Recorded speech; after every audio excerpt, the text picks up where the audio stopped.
Want to connect a fuse circuit from your vehicle's fuse box? Want to power an auxiliary device like a dash cam or a power socket? Want it safe, reliable and with clear, simple instructions? Then keep watching. Hi YouTube, my name's Jeff and today I'm going to be looking at adding a fuse circuit directly from the fuse box of your vehicle to safely power an auxiliary device. I was planning on shooting this video using my own vehicle, but as you can see my car's fuse box is under the steering wheel and not a very convenient place for making a video. So in yet another YouTube first, I'm going to be using a plasticine fuse board and a few helpful diagrams that will hopefully make things simple to understand. I just want to start off by saying I've seen some YouTube videos out there by so-called professionals telling you to add a circuit like this by coiling wire around an existing fuse. No, don't do this. It might work short term, but there's a real danger of arcing or short circuiting if you have any loose wire rattling around in your fuse box. It's much easier and safer to use a piggyback fuse like this one, which provides a secure, reliable connection and a fused outlet. But before I get into that, I want to very quickly run through some extremely basic electronics, as this very basic knowledge will help you safely connect circuits in the future. Here is the makings of a very simple circuit, a battery and a light bulb.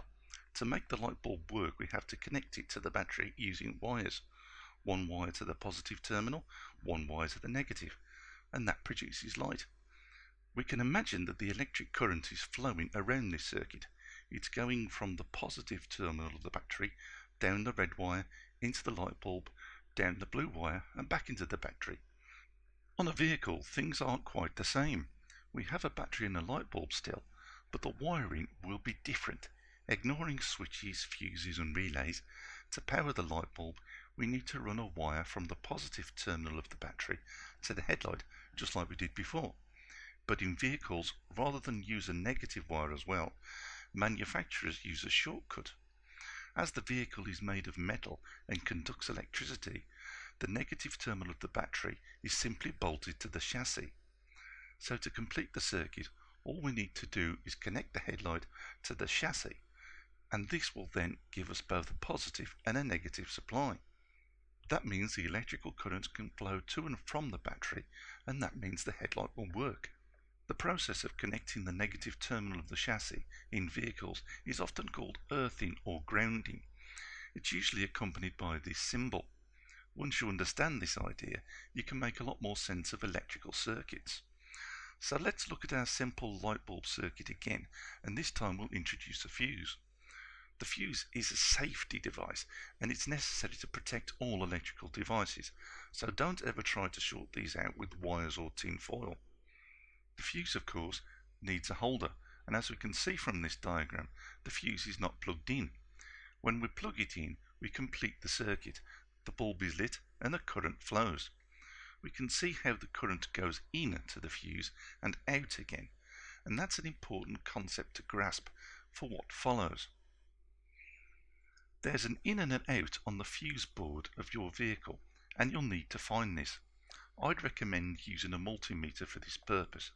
Set it to direct current on voltage in the lower range. I personally have found that circuit testing screwdrivers are unreliable and are sometimes difficult to see, so for me the multimeter is the way to go, and these days they're really cheap and worth the investment. So coming back to the circuit, with the fuse pulled out, we can determine the in and the out. Sure, we know where it is on this diagram, but in your vehicle it might not be so simple, so don't assume, test it first. Place the black probe of the multimeter onto the chassis of the vehicle, maybe on a nearby bolt or screw, remembering of course that this is the negative connection. The positive probe can be placed against one side of the fuse holder. You can see here that this measures 12 volts on the meter, as that's typical voltage for a vehicle. As it registers 12 volts, we know this is the in terminal we're looking for. To confirm this, move the red positive probe to the other terminal of the fuse holder. You can see it now measures 0 volts, because right now there is no current flowing through this circuit, as there's no fuse in place.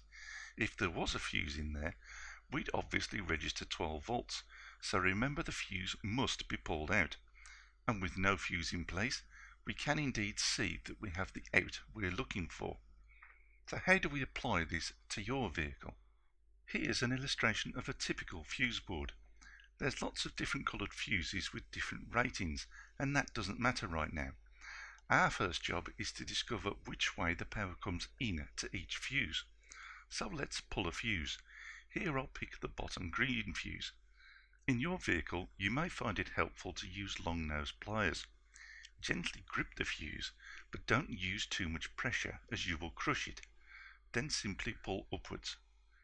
We can now use the positive probe to check for the in and the out by inserting it into the hole left by the terminals of the fuse. If one registers 12 volts, that's our in. From now on, we need only take measurements from this side of the terminal. The other, of course, will always register 0 volts. But what if both terminals register 0 volts? That is possible, and it's highly likely, because some of these fuses will be permanently on, they'll be permanently live. Others will only be on when the vehicle ignition is turned on. It's important to differentiate between the permanent ins and the switched ins, as it will have an effect on the device you're installing. A dashcam, for example, needs a switched supply, otherwise it will be operating when the vehicle is empty. An intruder alarm, on the other hand, would need a permanent connection, as it would be pointless having an alarm that is only active while you're driving the car. So have we found a permanent in here, a permanent live connection?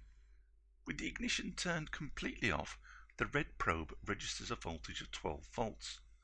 As the ignition is off, this must be a permanent live. So let's try another fuse.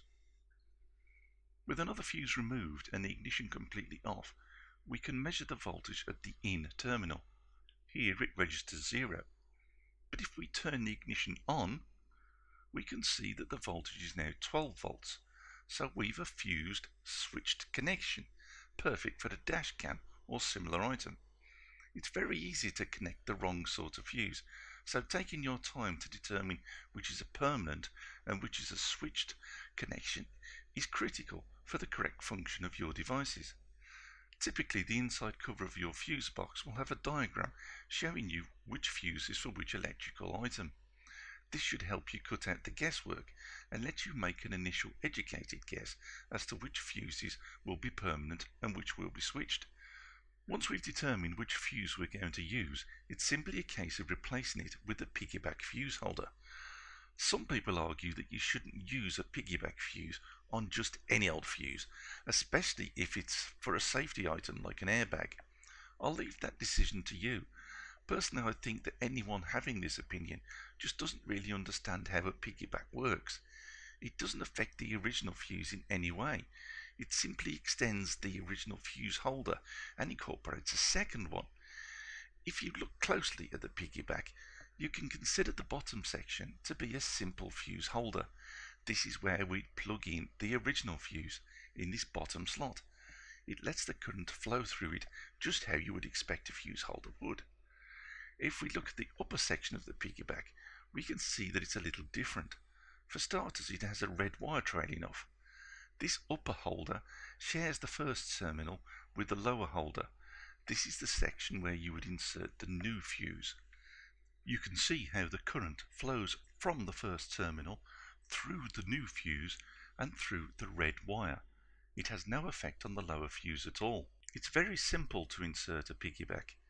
Once the original fuse is inserted into the bottom part of the holder and the new fuse into the top, it's just a matter of placing it in the fuse board where the original fuse came from.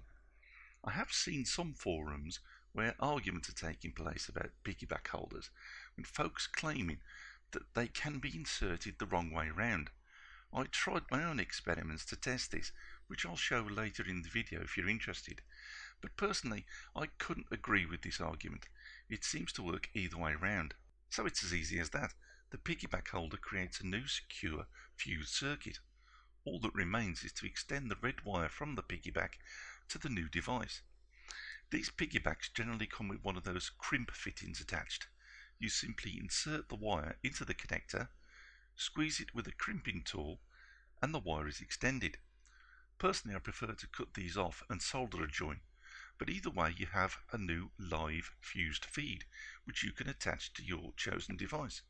And as you've discovered, you can usually get a negative connection nearby on your vehicle from a handy bolt or screw. And that's it, you're all done. But hang on, you say, what's all this wrong way business? Are these things safe to use or not? Can you really put them in the wrong way round, you ask? Well, I wasn't sure either. The arguments did sound plausible. The idea of them sharing the fuses or running one circuit in series or parallel did sound quite daunting, so I decided to do my own low-tech bench test. Here you can see my simple test circuit. There's three 1.5 volt batteries lashed together to give me 4.5 volt supply. As you can see, I've made a crude fuse holder, and after that is an LED. It's a pretty fair circuit, I think you'll agree. As you'd imagine, when I added the fuse, the LED lit up. Try to remember how bright it is. So then I created a second circuit, this one representing the addition of a new device, but importantly, with no new fuse holder. To make this circuit work, I needed to add the piggyback holder, with the original and the new fuses added. As you'd expect, both LEDs lit up nicely. But what happens if I plug the piggyback in the other way around? Well, personally, I can see no difference at all. Both LEDs look just as bright both ways, and if I flip it back again to its previous position, it's the same story. But some people will be claiming they can see a slight difference in the brightness of the LEDs. They can't actually, it's just a camera angle. But to appease these doubters, I wired the circuit, deliberately placing the LEDs in parallel. Look how dim they are now. That's the sort of brightness drop we should see if there really is any power sharing taking place in the piggyback. You can be sure I tested the piggyback properly, with and without the original fuse, with and without the new fuse, etc. It performed just how it should. My personal conclusion is that they work very well. They're safe and reliable and much better than wrapping a wire around a fuse. After all, that's why they sell them. So that's it folks, we're all done. I hope you found this video helpful and informative. If you did, please remember to like it. Please also add any comments, and if you subscribe, that would be great. Of course, as a subscriber, you'll also get notified whenever I produce a new video. If you have any questions, please do get in touch. I always maintain that I'm no expert, but I'll do my best to help. If you're interested, check out my website. It's www.VegOilGuy.co.uk. Please also look out for my other videos on my YouTube channel.